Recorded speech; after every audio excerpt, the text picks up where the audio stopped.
what we got? Vicky Vale. Vicky Vale. Now, when this news broke, I was like, excuse me, what is going on? And I'm talking about Scarlett Johansson possibly being in the DCU. Mine was blown. I was like, what is going on? So the rumor is she may be one of the villains in the Batman Part 2 and possibly a lover of Batman. Yo, James Gunn. James Gunn said, I'm going around and I'm picking up all of the disgruntled Marvel actors to come to DC. How the hell did you get Scarlett Johansson?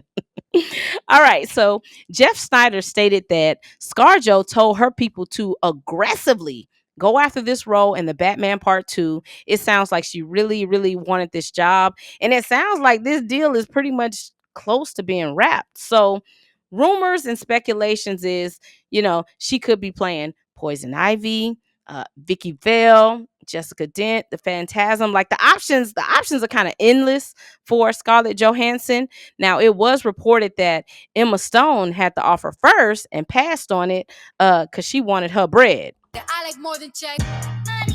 I don't blame her. Emma, I don't blame her. Get your money, Emma. Now, if the role was originally for Emma Stone, and this is just me, Emma Stone looks like either a Vicky Vale or Poison Ivy. You know what I'm saying? If I'm casting for Poison Ivy or Vicky Vale, I want to get Emma Stone. So I know I've seen I think like Grace Randolph and some other people say, oh no, it's not going to be Poison Ivy, but I wonder, is it going to be Poison Ivy? That's going to be crazy. So it was reported that Emma Stone had the offer first, passed on it. She wanted her bread, like I said. And that's when Scarlett Johansson scooped in. You know what I'm saying? Scarlett Johansson was like, all right. I'll take less money up front, but give me a cut of the box office. Scarlett Johansson came in like RDJ. She been watching how RDJ moves. She said, okay, listen, y'all can pay me less up front, but give me the back end. All right. Give me a little bit off that ticket price. She said, also, if this movie is successful, a part of my agreement is pencil me in for Batman Part 3 if it's a trilogy. So that's what ScarJo's terms were. I'll take less money. I want a portion of the back end in the box office. And if the movie is successful and profitable, pencil me in for the Batman Part 3. So those were her terms. And you know what? It's so damn crazy that Scarlett Johansson said, give me the back end of the box office. Give me a percentage of the ticket sales just for Netflix to swoop in and say, hey, man, we buying DC and we don't plan on keeping movies in theaters for long. Bitch, I would be so mad. Can you imagine negotiating a deal, thinking you finna win, just for Netflix to come in and say, hey, man, if we buy this company, we don't plan on keeping the movies in the theater for long. Wow. I would be pissed off. I would be so damn. God damn it. Scarlett Johansson just went through this with Disney. Her Black Widow movie came out. She had a percentage of the box office. It was during the pandemic. So Disney put it on Disney Plus. She sued their ass. Period. She should have. She was like, no, ma'am. This is not what we agreed upon. Disney was really, really, really, really nasty towards her and was like, girl, we done already gave you $20 million for the course of your career. And now you want more. Now you're being greedy. Child, they settled that lawsuit with Scarlett Johansson and she deserved it because y'all tried to play in her face. They really tried to play in her face. And if I was Scarlett Johansson, I would have been like, what? Are y'all really throwing in my face? Y'all paid me $20 million over the course of what? 5, 6, 7 movies. What? Yeah. Man, hell no. I'd have been pissed off.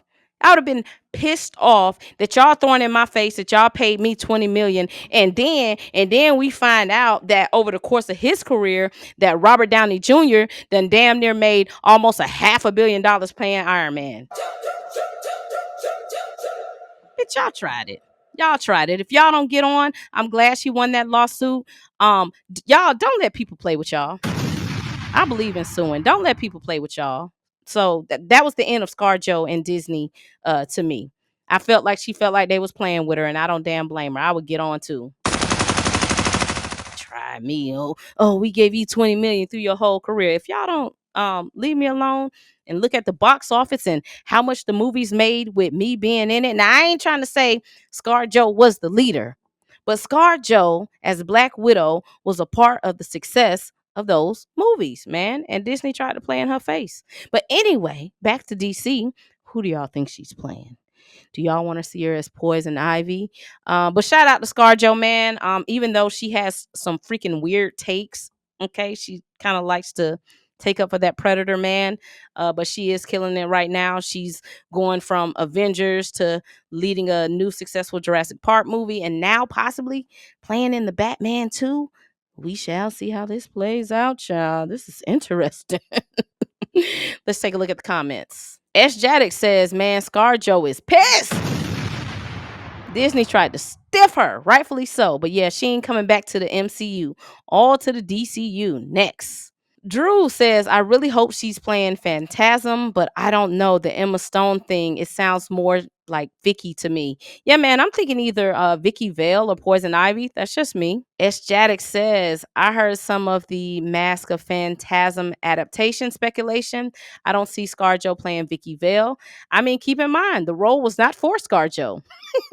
The role was for Emma Stone. And Emma Stone to me is Vicky Vale. Now ScarJo gives me more like ScarJo gives me more Poison Ivy, like more of a, a vixen type character. Emma Stone is more Vicky Vale. Like I don't see Emma Stone really coming through as a Poison Ivy, but who knows? Cornelia says, what if Netflix starts buying up the theaters? I think if Apple would have gotten Warner Brothers, I think Apple would have taken a step into getting involved in movie theaters and probably making them more interactive and high tech. Like I could see Apple saying, "Hey man, I want to buy AMC, but I don't need all these theaters. I just want to kind of buy a couple of them and make them these high class, fancy type situations." I can't see Netflix going in to buy up theaters because they just don't believe in it. It's not what they believe in. It's not their model. All right. S. Jaddick says the movie probably comes out before Netflix closes. Plus, I think they have to honor whatever pre-existing deals that Warner Brother has made. But when that runs out in 2027, yeah, for sure. But this is the problem with Netflix buying DC. Making an announcement that we're not going to keep movies in theaters for long is kind of stepping on their product a little bit. Like they should have never even announced that. The same thing happened when James Gunn took over DC. James Gunn came in and was like, "Hey, all that y'all watching right now, Aquaman, The Flash, all this, yeah, I'm wiping all that shit out. None of that matters." And so when he said that, when he should have waited, he started to step on his product. So a lot of people felt like, well, I'm not going to go watch Aquaman. I'm not going to go watch The Flash. I'm not going to go watch Black Adam because James Gunn just told us all of this stuff doesn't matter. So I'm not going to watch it.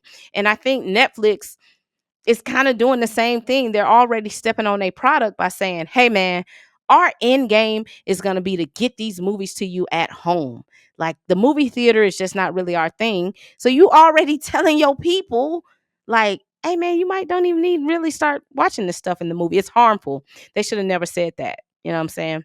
Even though you're correct, the deals that are already put into place, everything that's already signed, they have to honor, but you're still stepping on your product a little early. S. Jaddick says, imagine saying ScarJo is greedy only to pay RDJ $100 million. That's how they roll. Matt says, I just got here. I'm catching up with the live from Netflix to Apple, DC, The Penguin, and the Batman. I absolutely love your channel. We apparently agree on everything. You need to stick around and rock with me then, Matt. Matt says, you've got a new subscriber and instant fan. I appreciate it. Anthony comes in and he says, I think she's going to be playing Lady Shiva. I don't even know who that is. I need to go look it up. S. Jaddick says, Mahershala Ali to DC next. Blade is who I would be looking to snipe if I'm Gunn. Man, Mahershala Ali is so talented. I mean, you could put Mahershala Ali in the damn Wicked universe, and he gonna do what he got to do. But yeah, I wouldn't be surprised if. Well, once again, we have to reevaluate everything now, knowing that James Gunn's contract is up in 2027. If I'm James Gunn, am I even thinking that far ahead on who I could cast when my whole universe is on the rocks now? Damn, man. That sucks, man, for real. Q says ScarJo for Ivy. Her as Talia to me would be similar to Black Widow. I agree. I agree. Anthony says, I don't think Poison Ivy fits in this grounded world of Matt Reeves' Batman universe. Okay. You don't think Poison Ivy fits? But are we looking at Vicky Vale or the Phantasm then? We'll see. We'll see. All right. That's all I got on the ScarJo topic. We finna move on. Hey man, so Amazon sent me a whole podcast bundle that I don't really need. I don't really need this, so I want to give it away for Christmas. Somebody can have this. I don't need it. I'll be doing a raffle for that whole podcast bundle up until December 14th. I'll pick a winner and I'll try to get it to you as best as I can before Christmas. To get in the raffle, all you have to do is subscribe to my page, like the video, and leave a comment. And after your comment, put in parentheses the word podcast. That way I know who's interested in getting into the raffle. For example, you can say, hey, James Gunn is the best director of all time. Podcast. That's how I know that you want to get into the raffle. And you don't have to put like 10,000 comments, because all you need to do is enter one time per video. And then your name is going to go up into the raffle. This combo, see here? This is good for beginners, okay? If the new year... Oh, damn. Let me see. If the new year is starting off and you want to get into YouTubing or podcasting, or better yet, if you have kids who are interested into getting into streaming and maybe you can't afford the equipment, or maybe you don't want to buy the equipment, get in the raffle. I'm giving this away. I don't need it. I already got my own microphone, my headset. I don't need this. I don't know why Amazon sent it to me, so I'm giving it away. It's a good beginner's starter pack, all right? It comes with 2 microphones, headphones, a soundboard, and some other stuff, all right? So once again, if you want to enter the raffle, subscribe, and leave a comment, and you'll automatically be entered. Remember, you have to put the word podcast after your comment so I know that you want to get into the raffle. Peace out. Subscribe to my page.